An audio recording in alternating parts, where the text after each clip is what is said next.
السلام علیکم ورحمۃ اللہ وبرکاتہ۔ الحمد للہ رب العالمین والصلاة والسلام علی سید المرسلین وعلی آلہ واصحابہ اجمعین، اما بعد۔ قال اللہ تعالی اعوذ باللہ من الشیطان الرجیم، بسم اللہ الرحمن الرحیم۔ میرے معزز ساتھیوں اور میرے دینی بھائیوں، آج کا عنوان ہے انعام خداوندی۔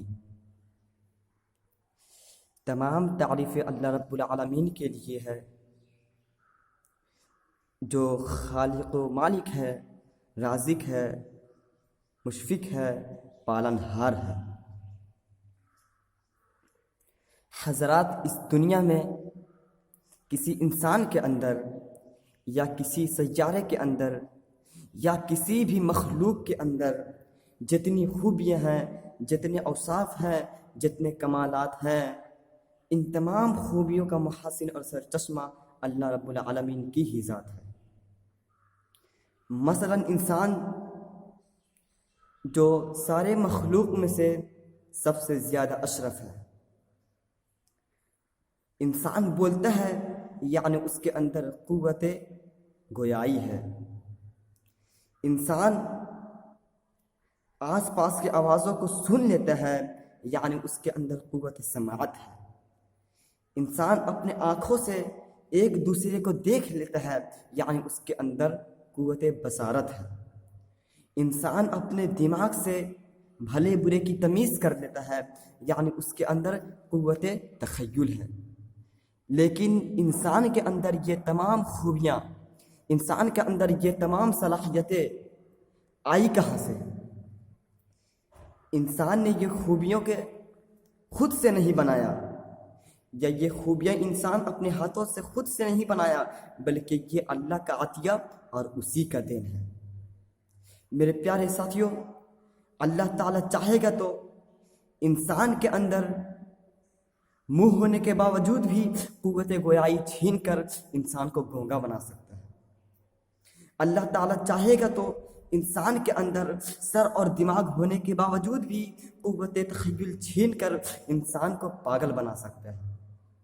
اللہ تعالیٰ چاہے گا بھی تو انسان کے اندر آنکھ ہونے کے باوجود بھی قوت سماعت چھین کر انسان کو اندھا بنا سکتا ہے۔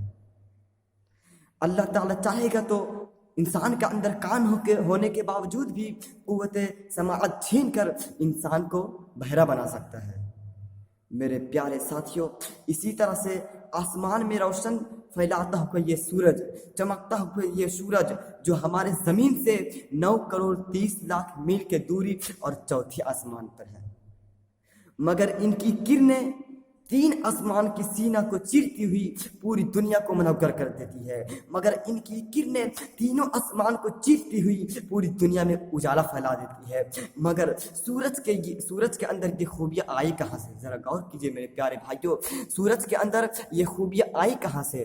سورج کے اندر جو یہ خوبیاں ہے، یہ کسی انسان نے اپنے ہاتھوں سے بنا کر سورج کے اندر نہیں ڈالا، یا سورج نے خود سے اپنے اندر نہیں پیدا کیا، بلکہ یہ بھی اللہ کا عطیہ اور اسی کا دین ہے۔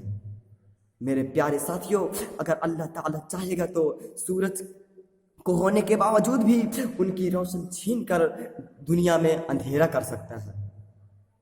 چاند ہونے کے باوجود بھی دنیا میں رات کو اجالا کر سکتا ہے، رات میں اجالا کر سکتا ہے۔ میرے پیارے ساتھیوں، اللہ تعالیٰ پورے کائنات کا پالن ہار ہے، اللہ تعالیٰ پورے مخلوق کا پالن ہار ہے، اللہ تعالیٰ رب العالمین ہے۔ اللہ تعالیٰ نے قرآن مجید کی سب سے پہلی سورت کی سب سے پہلی آیت کی سب سے پہلی صفحہ کی میں اللہ تعالیٰ فرمایا ہے الحمدللہ رب العالمین، یعنی تمام تعریفیں اللہ رب العالمین کے لیے ہے۔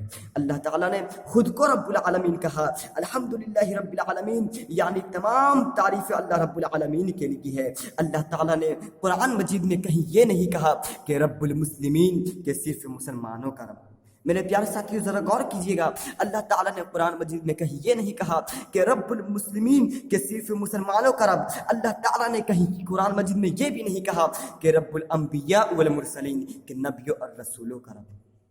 میرے پیارے ساتھیوں، اللہ تعالیٰ نے کہیں قرآن مجید میں یہ بھی نہیں کہا کہ رب الاولیاء والمتقین، کہ اولیاء اور متقیوں کا رب، بلکہ اللہ تعالیٰ تو قرآن مجید میں فرما دیا ہے. اللہ تعالیٰ تو آپ دیکھ سکتے ہیں، آپ قرآن کو الٹیے، اللہ تعالیٰ قرآن کی سب سے پہلی سورت کی سب سے پہلی صفحہ کی سب سے پہلی آیت ہی میں اللہ تعالیٰ فرما دیا ہے الحمدللہ رب العالمین، یعنی تمام تعریف اللہ رب العالمین کے لیے ہے. میرے پیارے ساتھیوں، اس سے پتہ چلتا ہے کہ اللہ تعالیٰ پورے کائنات کا پالن ہار ہے، اللہ تعالیٰ سارے جہان کا مخلوق ہے، اللہ تعالیٰ سب کو پالنے والا ہے، اللہ تعالیٰ رحم کرنے والا ہے، اللہ تعالیٰ سب کا پالن ہار ہے، اللہ تعالیٰ اپنوں کا بھی پالن ہار ہے اور دشمنوں کا بھی پالن ہار ہے، اللہ تعالیٰ بڑوں کا بھی پالن ہار ہے اور چھوٹوں کا بھی پالن ہار ہے، اللہ تعالیٰ دوستوں کا بھی پالن ہار ہے اور دشمنوں کا بھی پالن ہار ہے. میرے پیارے بھائیوں، آپ اس چیز کا اندازہ اس بات سے لگا سکتے ہیں کہ اللہ تعالیٰ نے جب حضرت آدم علیہ السلام کو رزق پہنچایا تو کیا فرعون کو رزق نہیں پہنچایا؟ اللہ تعالیٰ نے حضرت آدم علیہ السلام کو رزق دیا تو کیا فرعون کو رزق نہیں دیا؟ اللہ تعالیٰ نے حضرت آدم علیہ السلام کو رزق دیا تو فرعون کو بھی رزق سے محروم نہیں رکھا بلکہ فرعون کو بھی رزق دیا. میرے پیارے ساتھی، آپ کو تو پتہ ہو چکا ہوگا اللہ تعالیٰ نے حضرت موسیٰ علیہ السلام کو روزی دیا تو کیا نمرود کو روزی نہیں دیا؟ اللہ تعالیٰ نے موسیٰ علیہ السلام کو روزی دیے تو نمرود کو بھی روزی سے محروم نہیں رکھا بلکہ نمرود کو بھی روزی دیا.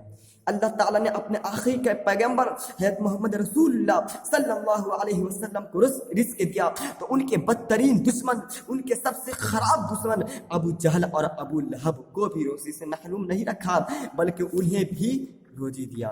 میرے پیارے ساتھیوں، آپ کے سامنے میں آج ایک واقعہ بیان کرتا ہوں، ذرا غور سے سنیے گا. حضرت آدم علیہ السلام ایک بہت بڑے مہمان نواز تھے، وہ بغیر مہمان کے کھانا ہی نہیں کھاتے تھے. ایک بار ان کے دسترخوان پر ایک مجوسی بوڑھا آیا. حضرت ابراہیم علیہ السلام کہتے ہیں بابا بیٹھیے، دسترخوان لگائیں. وہ کہتے ہیں آپ بیٹھیے، میں کھانا لاتا ہوں. حضرت ابراہیم علیہ السلام جاتے ہیں اور کھانا کو لاتے ہیں. حضرت ابراہیم علیہ السلام کہتے ہیں اے بابا کھانا شروع کیجئے، لیکن کھانا شروع کرنے سے پہلے ایک بار اللہ کا نام لے لیجئے. کھانا شروع کرنے سے پہلے بسم اللہ پڑھ لیجئے. پتہ ہے وہ بوڑھا کیا کہتا ہے؟ وہ بوڑھا کہتا ہے اے ابراہیم، میں تو کھانا کھاؤں گا، میں تو کھانا کھا لوں گا، مگر میں کھانا کھانے سے پہلے میں تمہارے رب کا نام نہیں لوں گا. میرے پیارے ساتھیوں، یہ بہت ہی بڑا افسوس کی بات ہے، ذرا غور کیجیے. وہ بوڑھا کہتا ہے اے ابراہیم، میں تو کھانا کھا لوں گا مگر میں کھانا کھانے سے پہلے تمہارے رب کا نام نہیں لوں گا بلکہ میں اپنے معبود کا نام لوں گا. حضرت ابراہیم علیہ